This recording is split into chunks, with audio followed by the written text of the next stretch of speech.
tiri pano paLusaka musha mukuru aifiridzi muta wakokerwa vanhu kuti vaya kusunungurwa ndudzi dzese dziri kudiwa pamunamato uyu munamato wekusunungura nhamo nematambudziko zvaungava nazvo mukurarama kwako, ungava uri kupi nekupi, mutunhu iri kure, mose muri kukokwa kumunamato.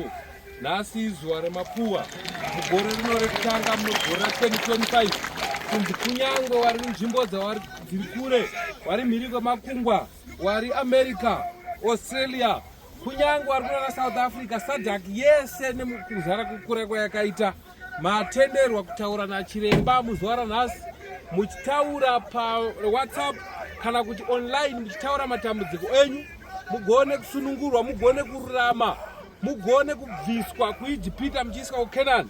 Saka hapana ari kusiyiwa, ari pano. Ndofunga muri kuzviona kuzara kwakaita vanhu, havasi kuuya kuita sei, vari kuuya kuporeswa, vari kuuya kununurwa, kuoneswa. Iwe ndo unoziva nhamo yako, saka uri kunzwira usangane nekupona, uya usangane nekununurwa munyika yavanhu vatema.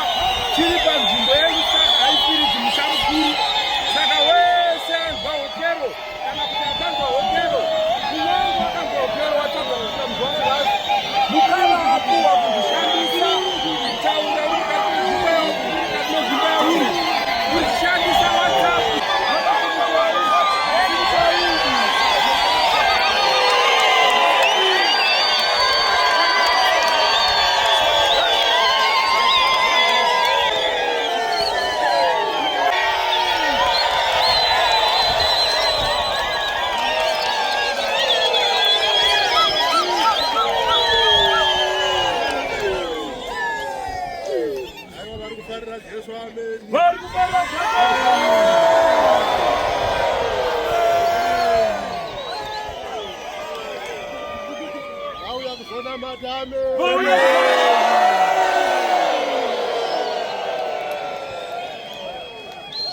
Auya kuzokomborerwa hame.